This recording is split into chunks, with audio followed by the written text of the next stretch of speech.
Welcome to the Recovery Lab podcast. We're glad you were able to join us.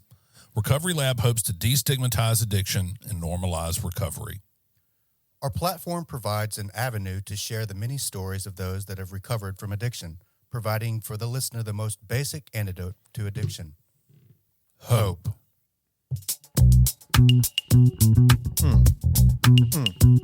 Yeah.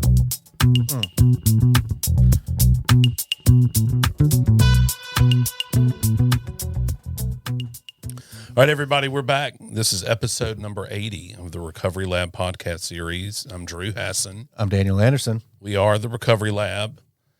We are rejoined. He revisits the Recovery Lab, Zed Thompson. Glad to have you, buddy. Thank you. It's good to see you again. Good to see both of y'all. I know it's kind of hard to take it all in. It's a lot going on in here. I don't want to.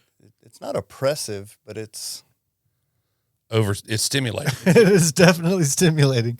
It presents. It presents. It presents. It presents. But it's super nice.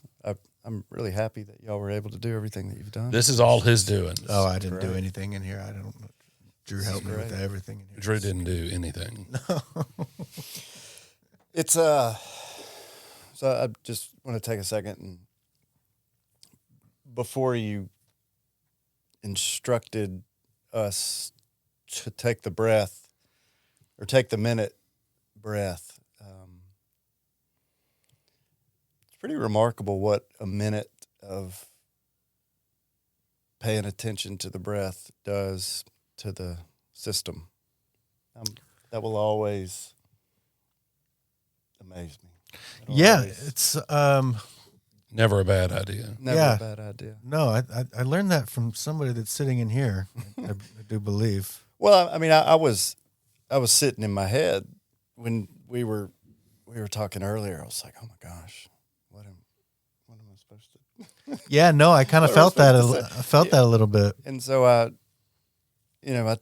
took my own advice there, and the way out of the head is into the body, and the way into the body is through the breath, and it works every time, doesn't it? Every time. Yeah, I did notice there was a little bit of not nervousness, but like, I mean, this is you don't do a whole lot of podcasts, so like the fact that you're here, like we're super grateful to you for that. Yeah. But this it can be overwhelming. There's we've got a plethora of lights. We have a lot of equipment and There are lots of chords. lots lots going on in the studio, and it can be a lot. But when I would struggle in sessions and things, that was one thing that we kind of did was focus on that breathing, and you're absolutely right. It absolutely changes. It can change everything. And I felt it as well. Like I felt your energy and I was feeding off of that. And I was like, okay, well, let's pause for just a second and let's get centered and let's get grounded because me presented. Yeah. Me in that state, I'm not a whole lot of help to anyone. So it's important to get grounded. So we're grateful that you're here today. And I see you personally as a bit of a celebrity. Not in the I do, because for me, people that are making massive moves and helping people day in and day out and sacrificing of their time to listen to people that are struggling with problems, to me, that's what makes a celebrity. That is something that I hold in high regard, and that is something that excites me to see as someone who has made a decision in their life. They've done the work necessary in order to be okay with who they are as a person. And now they are wanting to help other people and make a career around that to be able to help other people. So for me, the fact that you're here is more than just a guest. It's you're someone who I respect quite possibly more than anyone else in this city. Gosh. And It's a heavy burden this morning.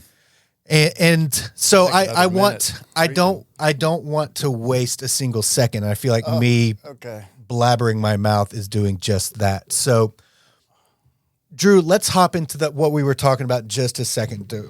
Why don't you phrase that how you phrased it, and let's jump into that because I don't want to waste a second. So we had envisioned that today's episode would be about relationships, and there are a couple avenues that I guess couple facets of relationships and recovery. There's, I'm in recovery and I'm in a relationship, and how do I best go about being the best partner I can be? And then there's the other side, which we've all had affect us in some way, and that's how common it is for people in recovery to be so horrible in relationships. Mm-hmm. I can look back on my own past, and I mean, there are a couple people that, I took hostage, and was just as awful to as I could be. Me too. And I did not have the presence of mind or wherewithal at the time to realize just how toxic of a boyfriend I was being. Yeah, I've been in the same relationship since the end of 2000. So I've been with the same person for almost 24 years. 24 years. And that's interesting. That's really interesting. I got sober 3 or 4 years into our marriage. And that was, I'm not shocked or overly surprised that we are still together, but it took a lot of work. There's a Neil Young song, "Lot of Love." Mm-hmm. You ever heard that song? I can't pull it down out of my mental Spotify. Yeah. But It's gonna take a lot of love. a lot of forgiveness To get us through the night. Yeah. So what I'm remembering now took a lot of love. It took a lot of work. It took a lot of stuff. Would you say communication was a cornerstone of the success that you two have had in your relationship? I would say that, and I've gotten in touch with this the last few years, and I'm going to phrase it in a real weird way, but just the spirituality of shutting your mouth. Right. So part of communication is knowing when to shut up, right? And that's where, I think that's where a lot of us get burned, is we don't know when to be quiet. Oh, I so suffer from. Don't know when. I'm going to make my point. Yeah. I'm going to follow you around the house. I'm going to prove to you that I am right. Yep. And you are wrong. Yeah. So a lot of my learning how to communicate was learning how to shut up. So I remember well, okay, this is super uncomfortable because I want to defend myself. I want to get the last word in. I want to make one more desperate attempt to prove that I was right and you were wrong. So how do you find the balance between shutting up and shutting down? Meditation. The daily practice. For me, the daily practice of meditation. That's the cornerstone. That is the thing that just can't go anywhere for me. Because that's where it all comes back to. All the instructions and all the teachings are in that time that I sit completely still as I can possibly sit. That is so hard for me. That is so hard It's for any. so hard. It's hard for human beings. It's hard for anybody with a neocortex, because we think and we imagine and I got to do this. I got to do this. Oh my God, I remember that. Holy shit, this is going to happen. I mean, this is what we do. We think and think and think. So you want to talk about a relationship? what relationship do I have with my thoughts? Right? Right. And that's a relationship right there. And I don't want to take over or anything. No, that's why you're here. But this, communicating, learning how to shut up, that has so much to do with what I think about, which I don't always have a lot of control over what I think about, but when I'm really practiced, I can always choose what to do with a thought. I can say, all right, I'm gonna stop thinking about that. And I'm gonna think about a camera or a light or some keys. And meditation is sit still. Let my human brain do what a human brain does, which a human brain thinks. So I'm going to sit down. In the first few minutes are just let my human brain do what a human brain does, which is think. And so that energy, I just let it do your thing. I sit down, do your thing. Sometimes 3 minutes, sometimes 8 minutes, but invariably everything slows down. And I just let it do its thing. It'll think, got to do this, doop, doop, doop, doop, doop. Last week, next month, 1982. And then it just slows down. And that's when I can really remember, like, okay, here we go. What do I need to make right today? Did I, a 10th step type thing. So I can really sit with what needs to be breathed into, and then just see what happens to it. See if it changes. See if it's really not that big of a deal. To see if it came from a defensive place, or to see if it really is something, hey, I need to make that right. So communication has a lot to do with shutting up and sitting with what's important. Do I want to die on that hill, or does that it need to be let go of? So meditation teaches me how to demystify a lot of things. Like when I first got sober, and I would be in the rooms, I didn't say anything for a long time, but I would hear people instruct one another or observe to one another that you got to let that go. You got to accept that. I didn't know what any of that meant. Mm-hmm. I don't know what any of that stuff meant. That was a word. And eventually I would say to myself, somebody's going to have to show me how to do that, because that's just a word. That's just a word.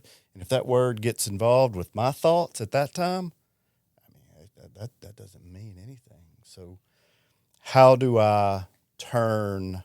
What relationship do I have with letting go? What relationship do I have with acceptance? What relationship do I have with demystifying these words and platitudes and things we say to each other? What relationship do I have with putting that into some kind of physical practice, a physical experience? And I think that's exactly what it is. It is a practice, because it's virtually 100%. It might as well be hieroglyphics. This idea that I can accept something, radical acceptance, and it really is something that must be done over and over and over. Yeah. And it's even hard to articulate what it means to find something and accept it, because generally you don't have to accept things that are profitable, pleasurable, permissive in your scheme of morals. It's the things that you object to Exactly. that you have to accept, and it's foreign. It is a foreign concept. Is that what your meditation practice is, you think, at large, is trying to renew in your mind those very basic things that we need to do to stay sober, healthy, happy? Yeah. What's my next right step? Yeah. Where do I need to make amends? Where have I fallen short? Absolutely.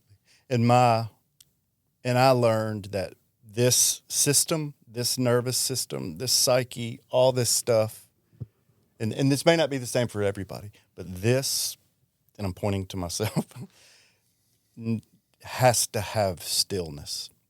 I have to be still. So that's the objective for me. Be still. If I can be still, the stuff that's supposed to sort itself out will sort itself out. And what are meditation? What have you tried, and what do you do now? And what I'm asking you is, are you a first thing in the morning Tibetan singing bowl man, or are you, okay, I'm stressed, I need to turn the white noise machine on and just kind of breathe for a minute?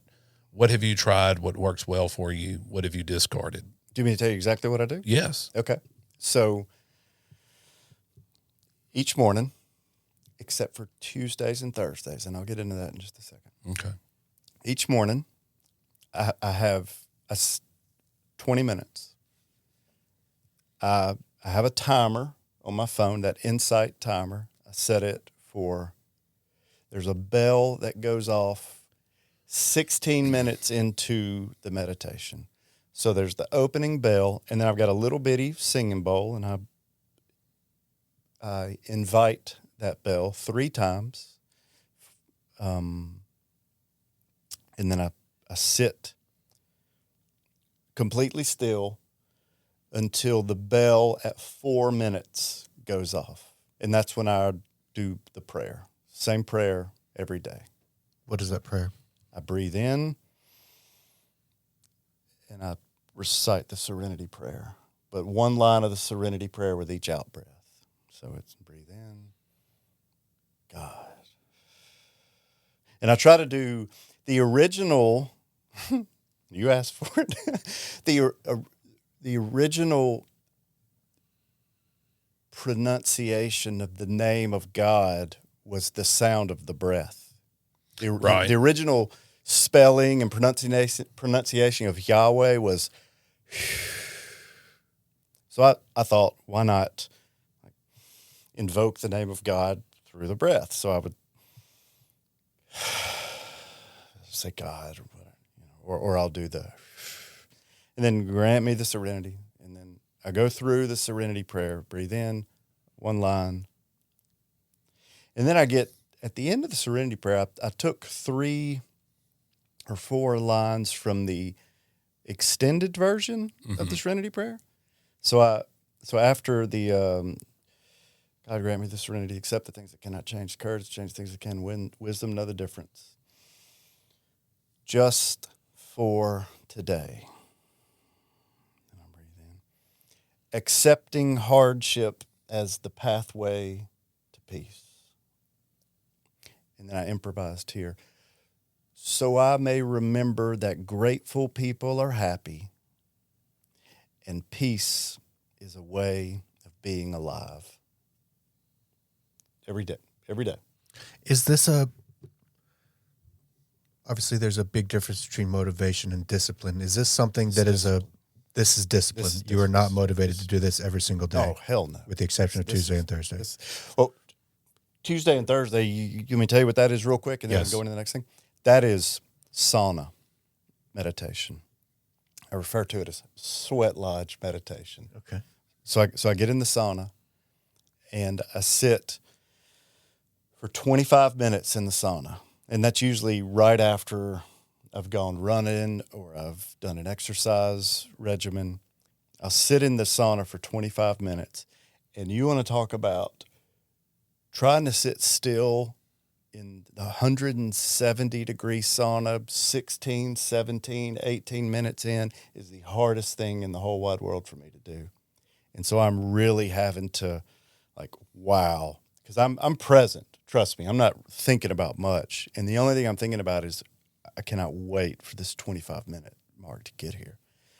And so I try to work with that. I tell myself that I'm building some kind of ego strength there. I tell myself I'm doing something that I really, really, really don't want to do right now. I really want to get out of this thing because it is hot. I'm sweating like crazy. And I feel like sometimes like a claustrophobic anxiety. I'm like, no, keep going. 25 minutes. There's a little chair outside the sauna. I sit in it for 5 minutes. Now I close my eyes, and it's just back to the breath, back to the breath. And it's interesting because I can feel my body coming back. Like it perfectly does what it's supposed to do. Mm-hmm. It's amazing. If you let your body do what it's supposed to do, it'll perfectly do it. So it's doing its thing.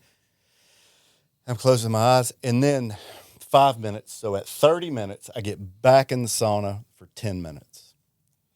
Yeah, just squeeze the lemon, and then I go do the cold water stuff after that. But that's the meditation on Tuesdays and Thursdays, and the other ones are sit completely still for that 16 minutes, and then when there's 4 minutes left, I slowly recite that prayer. Just for our listeners, in case you're wondering, I'm sitting over here thinking, if I can do one of these things, if I can accomplish one, I will feel accomplished. Well, look, man. I'm better now, but the heart of my pathology, I was not disciplined. So that's what so much of this is about for me. Yeah, I'm the exact same way, and the cold plunge I have since I started with you. I just celebrated my 365th straight day. I think I saw that. Yeah, that's awesome. What was that, last week? And yeah, I was like, you know what? Things are going well right now in my life. Why stop now? So I'm going for 2 years. There you go. But the number one thing and the reason that I continue to do that, and again, that all started at your office with that first cold plunge that I ever did. The reason I do that is for the discipline that it builds, because I was talking about this with someone just the other day, and I was able to identify 2 times that in that year that I enjoyed the cold plunge. I can't think of one. 2 times I was able to close my eyes and meditate, and just every other day it was, oh my God, I don't want to do this. I hate this, but I'm going to force myself to do that. And I honestly struggled a tremendous amount with discipline prior to you kind of opening up my world to, it was Gracie and I did the sweat lodge the day before, which was a Saturday at Denise's place. And then she was like, why don't you come do the cold plunge? And I was like, okay. I had seen you, having clients come and do it for a long time, and I was just ready. And that was, it has fundamentally changed my life. So to hear you talk about how the meditation, which is something that I struggle with a great deal, sitting still, is a discipline and not a motivation thing for you, is very encouraging to me. Yeah. And and this is not an original theory, but my personal theory behind that is I can't just say I'm motivated.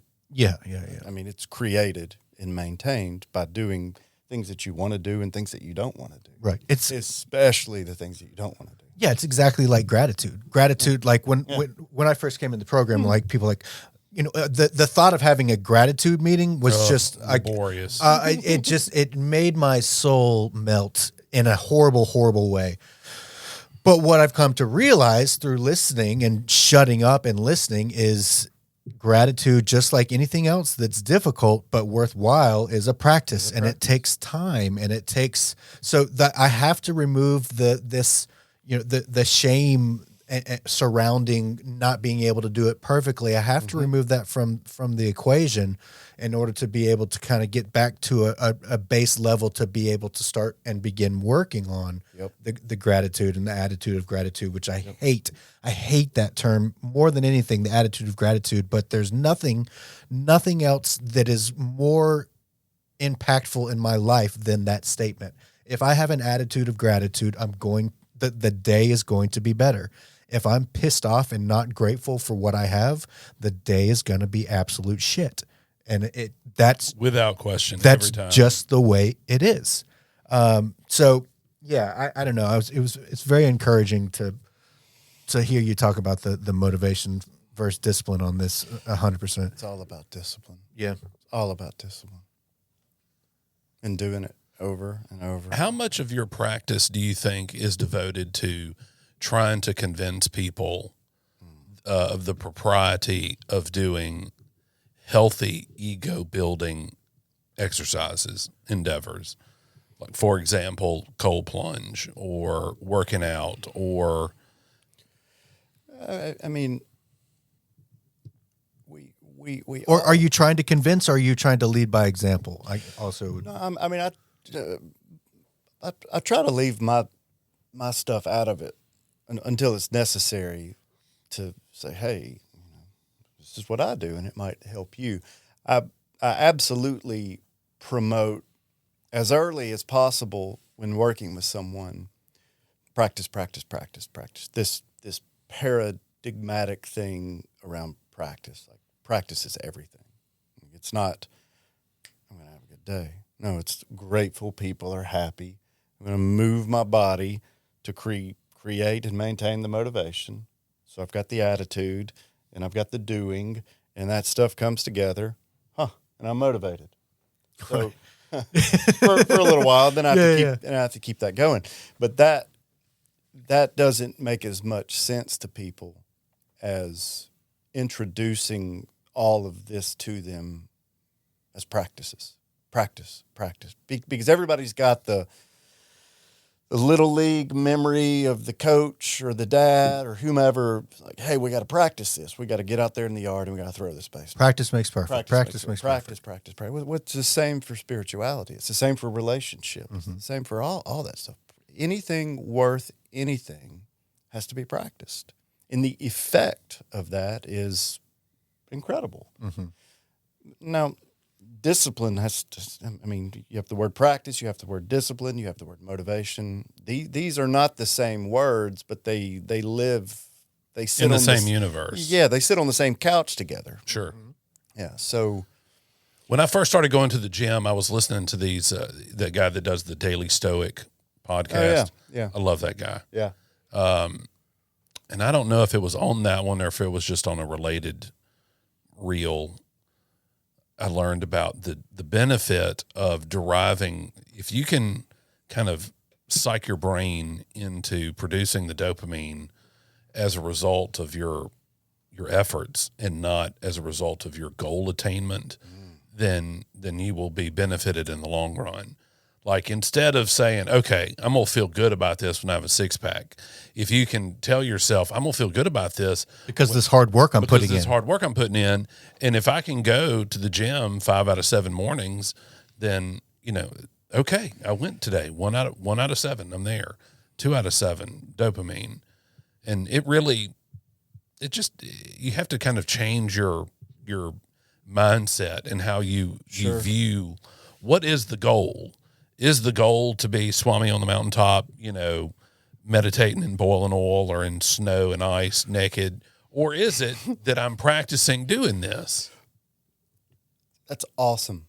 The goal, I don't know that you asked the question, well, what is the goal? But I'm thinking about that. The goal for me is to remember.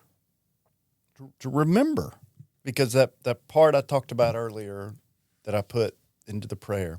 So I may remember that grateful people are happy.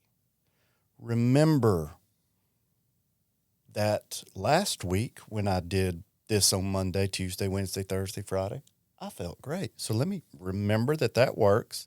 Do it again. So the prayer, a lot of times throughout the day, is just help me remember. Whatever it is I'm supposed to remember.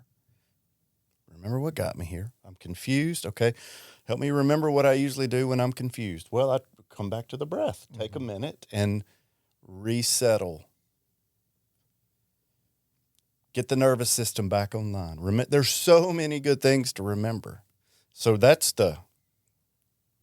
for me, that's what it is. That's an excellent point. I can forget things very, very quickly. Very quickly. So remember that remember to do the right thing, and remember to do the right thing gently and with kindness, and Remember that when I'm defensive, I should probably, that's one of those times I should shut up. That's one of those moments I should shut up. Yeah. That is a spiritual practice. Shutting up is a spirit. Being quiet. Oh, yeah, absolutely. It's a good one. Let me tell you something. So, what does this have to do with relationship? I think it does. we can tie it back. I think it has to do with what relationship do I have with these things? Because when you messaged me the other day about this, so we're going to talk about relationships, my weird brain was like, whoa, I wasn't thinking about people as much as I was. Like, what relationship do I have with these myriad parts inside me that are all over the place? How do I get them kind of each thing settled down so I can say, oh yeah, I have a relationship with you and this and this and this. That's where. Yeah, no, I get it. And honestly, one of the main things that I will say to myself probably once a day is, I would be sitting in your office rambling about this, that, or the other. And I would be kind of just getting really, really worked up. And you would say a simple thing to me. You would say, that's information. That's information. Yes. That's nothing more than information. And repeating that through my head, as well as the work that I've done with internal family systems and kind of learning how to have that conversation, that relationship with all of my parts has been an absolute game changer in my life. I certainly still struggle with, a lot of things, but that when I get worked up, and especially when those negative thoughts start pouring in about how I could be better at this, I'm not performing to my maximum potential, and just really being an awful person towards myself, I can employ what this is information, as well as, hey, one of my parts is activated. I would be served well to go and run to that part and ask how I can ease what that part is going through, and have that conversation and bring everybody to the couch and have that, weekly talk, like, hey, who's activated? How can we help each other? And how can self kind of get back in front of all of this? And, so, a lot of struggles and things have been drastically reduced by just that sentence. This is information. This is just information. Such a neutral thing too. It's disarming. It was disarming for me. Yeah. And it's like, yes, to remember that it's just information. Because if I'm going to do the right thing with it, it doesn't need to start out at 11. It needs to start out, this is just information. Now let me try to get some more information from this thing. Yeah, with an attitude of curiosity instead of judgment, Or demand. Or demand, defensiveness. Mm-hmm. Because, gosh, that's the one that shows up for me so often, is defensiveness. Oh, yes. I mean, that is just... Yeah. And it's activated by fear. Like, I'm fearful of something, and... Absolutely. So the relationship that I have with all this stuff inside me, because some of it responds to just like a blanket intervention, but some of it's nuanced. I can't talk to this one thing the same way that I talk to this other thing, because this one thing, I have to be real gentle with this one thing. Like, hey, bud, I really need you to, I hear you, I see you. I love you. Yeah, this other dude's like, you need to sit down and stay out of this. And, learning how to talk to the parts that live just beneath the surface. Talk about communication, how to communicate with all the different things.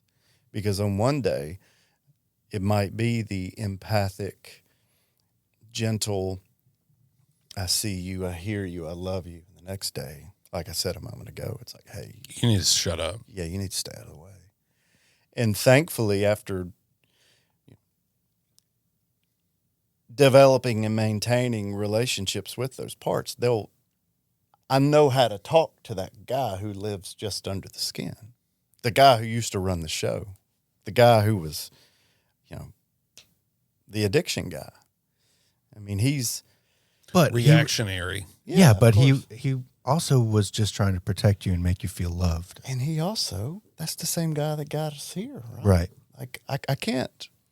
I had this realization in AA recently where every time I would talk about myself, the version of me, 2008 to 2012 or 13, I would just like, man, that guy sucked. That guy this, that guy that. He was, blah, blah, blah. And I finally realized, like, I'm going to stop talking about him like that because he got sober. Like, that was the same guy that got it together. So I need to pay him a little more respect. Yeah. And I think the reason I did that, especially out loud in AA, to see if somebody laughed, or that was a good way to try to connect to somebody like, oh yeah, man, I hate myself too. Or like, no, that's not what I'm trying to promote. I'm trying to promote for forgiveness, acceptance, all that kind of stuff. So I'm really trying not to, when I refer to myself or discuss things about me back then, I'm trying not to poo-poo that guy. Well, we are all very good at being very unkind to ourselves. Shit, yeah. We're the best. We're the absolute best. But it's counterproductive. It's freaking counterproductive. What good is that doing for us? Yeah. How is that serving it? How is that hatred, that self-hatred, how is that serving us? And how are we able to use that to serve anyone else? We don't learn from that. No. It's a waste, a fundamental waste of time. Absolutely. But also so easy to, I can only speak for myself. That is my default. My default is hate myself. I'll love you and try to serve you, but I am a piece of shit and I will never be worth anything in the world. I want you to think that I'm wonderful and great, but deep down I hate myself and I'll never achieve anything in my life. Like, that is my default. That is what I work against every day, to not listen to, not internalize those thoughts that come across. What are the practices that you recommend to your patients or anybody you're working with to address how do we turn that negative self-talk into an appreciation of just being information? So go back to the first and foremost thing.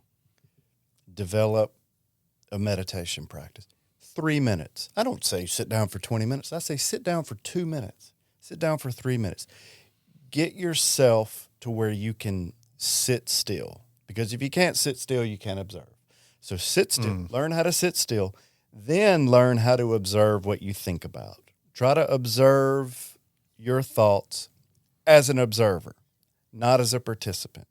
And then we're getting in touch with detachment. We're getting in touch with letting go. We're getting in touch with acceptance through the practice of sitting still and kind of turning it up a notch by saying, okay, now I'm observing the thoughts. So you sit still, you learn how to observe, and then I try to work with people on, I try to say, learn how to talk to yourself. Not necessarily out loud, but learn how to have some dialogue with these things that come and go, these defensive, unconscious, historical parts that just come up because that's what we do. That's who we are. That's what we've done. Cultivate a relationship with that. Learn how to talk to that. Talk to yourself. Sit still, observe the thoughts, and talk to yourself. And that usually provides a path towards a singular thing. This is what I think is, just hearing you lay this out renews in my mind the importance of having someone to talk to about these things. Oh, yeah. Yeah. Like, for example, Very important. this is kind of borrowing from the relationship broader topic. I went to an AA meeting just a few years ago, and there was a person there, and I thought, awful. I know them, and they're an awful person. And their very existence at this AA meeting is making my life worse. I'm hating hard on this person. So I thought, I left the meeting and I had this ill taste in my mouth. And I thought, this is not the healthiest way to go to an AA meeting and think about the other participants there, irrespective of what I know about them and their their true self. So I called a friend of mine, Johnny Jerfitz, and I was laying all this out for him, and he was like, yeah, man, I get it. And then he asked one simple question that really changed the entire way I was viewing it. And he said, have you ever thought, I wonder if I'm that person to other people? And I thought, I have not put myself in their shoes. As a matter of fact, I didn't think about that. And he said, well, are there people who might think some of those same things about you when you show up at the meeting? And of course I didn't think that. I thought, well, everybody's going to be happy I'm there. Everybody loves me. Right. And so there really is a vital importance, if you're out there in the recovery world, to have someone in whom you can trust things that are, I don't want to say bare your soul to, but those things that make us feel vulnerable, because you can get some advice to look at some of those things. It might not occur to the unbiased observer where they're being unkind to themselves. They might think, oh, well, I'm just, I did steal that thing that time and I'm just a bad person. Instead of saying, hey, look, one poor choice or a collection of poor choices while you're under the influence, a bad person doesn't make. To give them if you don't share with other people some of the things that you think about, you may not be able to borrow a new perspective. That's right. And to have that knowledge, that wherewithal to change the way that you're thinking. Okay, well, I did do that and I got sober, and now I'm able, I can find something positive out of the fact that I stole, I lied, I cheated, I did these things. And hopefully not repeat the behavior. Yeah. And your ability to behave differently out here greatly increases when you're doing similar work on the inside. So if I'm talking to myself and exploring myself and really observing a lot of stuff in here, I'm going to do that out here with people. I'm much more likely to do that out here with people. So as above, so below. That's an old alchemical kind of. I read The Last Symbol not long ago, so I'm all about, I know exactly what you're talking about.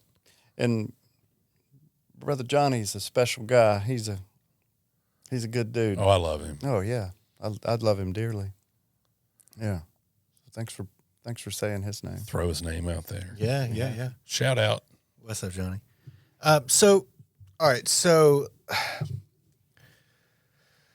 the I'm still, there's a little bit of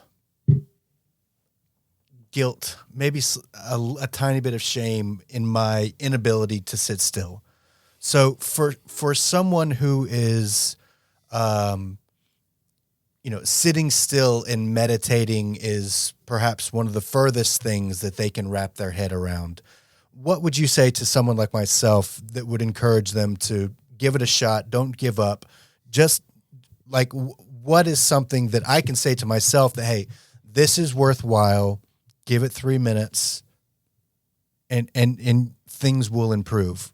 If anything, I would ask you to tap into the same mindset that you did when you were first going to the gym or first trying to run a mile or first trying to do whatever. Cold plunge. Yeah, practice. Do it again. If you can't be still, well then move your hands. If you can't be, just do something. Do something with that time that you've devoted to the meditation. Because one of the beautiful things about meditation eventually is everything. Brushing your teeth can be a meditation. Yeah. Taking a sip of water can be a meditation. Walking meditation. The point is not to leave it on the cushion. The point is to be able to bring it and translate it into all the things that you do. Listening meditation. Talking meditation. I know that may sound absurd, but that's no, what not at all. Thich Nhat Hanh wrote about that extensively. The point of meditation is to live your life in awareness, to live your life so you can remember, to live your life gently, to live your life so you can begin again at any moment, at every moment. That's the point of it. So do it. It's not supposed to be a success. It's just supposed to be there. Yeah, I think one thing that I'm really struggling with in life right now is not observing, and I feel as though, I mean, I'm laser focused on building the things that I'm working on now and staying focused and working hard and giving it 110%. But what I think that I'm lacking in and how I feel like my life could drastically improve is taking that time to sit still and then observe what's going on within me. I'm not taking the time to observe what's going on within me right now. I'm just raw dogging life, and I'm working hard, and I'm justifying those actions as, well, I'm building something, I'm doing something good for other people. I don't have time for this. But the reality of the situation is I'm not serving myself by not observing how I'm feeling and what's going on. And I would very gently bring you back to what you said earlier. That's information. That's really good information that you can do whatever you want to do with, because you get to choose. Right. You're in control of that. Right. If you're sober and you've been sober, you get to choose. To a certain extent. You're speaking my language now. I'm all about that, because this ties into one of my favorite things. And I really don't think people focus on this enough. Like, the first step, I'm all about it. We're absolutely powerless over drugs and alcohol, and our lives are unmanageable. But there's a whole lot of stuff that we have a lot of power and control over. There you go. And, you know, I think that when we focus on first step work, which is vital, I'm not saying it's mandatory, necessary, perfunctory. I mean, compulsory, all those things. But we need to, at the same time, remember that we have a lot of control, especially over what we do, how we react. Yep. Because my brain just didn't work well at all. So I got that. I was indoctrinated in powerlessness. Yes. And I was like, well, shit. Okay. Don't drink. Don't use drugs. Yeah. Okay. That's as far as I could go for a long, long time. And I'm glad that I enlarged out of that indoctrination, because, man, I have to be able to control some things. I have to be able to choose. I have to be able to, I can't live in that cave of indoctrination, especially with something as ominous and scary as the word powerlessness. Well, you can. Of course, I can. That is an option. I will not, and that's why I've tried to find as many practices as I possibly could to help me remember, keep me aware, to get dopamine combined with endorphin and serotonin and all these good chemicals that work together to make life beautiful, to make it just on fire with significance. And then the task, because I've set it all up right, remember. And there's a big difference in gently remembering and being indoctrinated and powerless, or being addicted to drugs and alcohol. Right. Yeah. And there's also people that say, well, I don't know, the whole, like, I have power, and I think it can be, that's different. Yeah, like we're not. That's not what we're talking about here. Yeah, like, big disclaimer. Yeah, big disclaimer. Yeah, we have power over the things that we do. Right, we have the power of our actions. We can't necessarily control our thoughts, but we can choose what to think about. Right, we can control that part. We're not saying that we're all powerful and that we're that's not what we're saying for that Karen that's out there. We are saying that through discipline there is freedom. Bingo.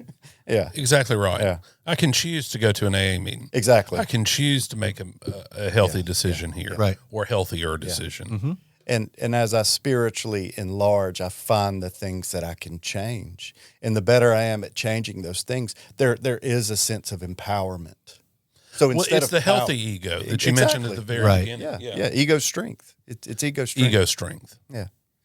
Yeah. Because there becomes a time where, and we've all heard, I won't feel self-esteem until I do esteemable things. Yeah, that's right. And I think that is, and then stated another way, is that healthy ego. The idea that I can operate and work to the net good of the people in my sphere. Yeah, exactly. That I can help the next man, and that I can look. Every week I learn something on here that I really just kind of take home, and I really am digging the part about, there's more to 12-step work than just helping other people. I can also view it as helping myself And all the stuff inside. I will be a better brother, in recovery brother, if I'm better to myself. Absolutely. The as above, so below. As above, so below. Look, here's the thing. There's such a thing as healthy selfishness. Like, if we don't take care of ourselves, how can we transmit something? How can we give something away that we don't have ourselves? Well, we need to So it's important. We need to work on that self-esteem to realize that we are deserving of healthy boundaries. And it is okay to have rules. I won't be treated this way, or I won't be treated that way, or I won't allow this in my life. Yeah, and it's okay to be kind to yourself also. And all too often in the beginning, we're so beat down, and we've just allowed this blur between, what we've just allowed things to happen that did not ultimately inure to our benefit, either because of poor self-worth or. A lot of people don't make it past that part. Right. It's sad. But the reality of the situation is, I mean, we were oftentimes, I was a tornado in active addiction, right? And yes. and when I removed the drugs and alcohol from the equation, I was still left with myself, and I still had tornado. I was a sober tornado. So for those of us that are in extreme early sobriety or early sobriety in general, like, some days, just not drinking and drugging, that is a freaking win. That is a massive win. Miracle. And it is a miracle. It's an absolute miracle. So don't beat up on yourself if you're listening to this right now and you're having a hard time oh, I'm supposed to sit and meditate for 3 to 20 minutes. Like, my wife is divorcing me and taking everything that I have right now. How can I possibly wrap my head around that? For you that's listening right now, good sir or good lady, that's okay. If you stay sober today for the next 24 hours or until you close your eyes tonight, if you stay sober, that's a freaking win. We'll worry about tomorrow. Tomorrow's going to be there no matter what, right? So stay sober today. We'll work on tomorrow. We don't have to have this all figured out. And I don't think anyone here in this room right now, and from anything that we've said, is saying that we have to have it all figured out. Recovery is a journey. It's a long journey. It's going to be a journey for the rest of our lives. So don't allow those negative thoughts to creep in and start telling you that, oh, I'm not where these guys are because blah, blah, blah, blah. No. We are all just having a conversation. We are all on the exact same journey. If you'd heard me screaming in the car to my kids from Oxford, Mississippi last week, you realize. Yeah. I mean, I screamed at them 3 separate times. Progress, not perfection, Drew. Oh, yeah. Did you stay sober that day, though? I did. That was a win. That's right. And if my mother hadn't hidden the belt front, even told my daughter, you're getting a spanking too. Everybody's getting it. Did you tell Kimberly too? Well, Kimberly wasn't in the car. Oh, okay. It's my older kids. It's like, I was not practicing these principles in that affair, I promise you. All right, Drew, we're about 5 minutes away from the end of the show. Why don't you hop into our favorite part of the show? I mean, you've been down this road before. I don't know if I had the 2 questions. I don't think you did. I was listening to the episode. I don't remember hearing that. Okay. What do you do poorly in recovery? What do I do poorly in recovery? When I encounter something really difficult. So I don't want to out my son. Not that he's going to listen to this, but I'll just say it. My son stopped up the toilet the other night, and I couldn't get it unclogged, and like water started flowing over. The whole thing. And I was not. Yeah, I've been there. I mean, I wasn't throwing things, but I was quite agitated. So there are those like big things. See, here's okay. Yep. Here's what I do poorly in recovery. The little things get me. Sean Guy said the same thing. Yeah. The little things get the big things. Man, shit, I got it. Yeah, most of the time it's the little trivial, like the dog won't shut up, the kid stopped up the toilet, or something tiny is in the way. Red Solo cups on the countertop. More than one red Solo cup on the countertop. Yeah. It's we can't have that. That sucks. I want to be better with that, and I've told myself that for years, but I still get triggered by it.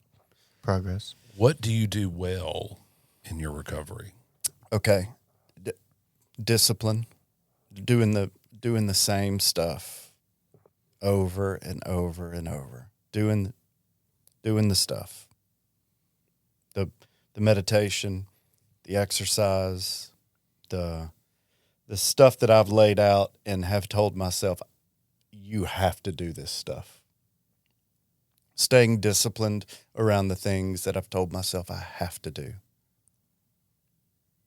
Good. I think I do that okay. Brilliant. Thank you. Yeah, this for has taking been this time. Yeah, this has been phenomenal. Yeah. Thank you so much for coming and giving of an hour. This was a phenomenal, and the clips that are going to come from this, I think, are going to be really, really great. Really Fantastic. Great. Yeah, awesome. Well, thank you so much, Zed. Drew, we're not going to be here next week? I don't think so. Okay. All right. We'll see you on a hiking trip. Okay. We'll see you week after next, ladies and gentlemen. Thank you so much for joining us today. And Episode 80 in the books. We'll see you at 81 in a couple weeks.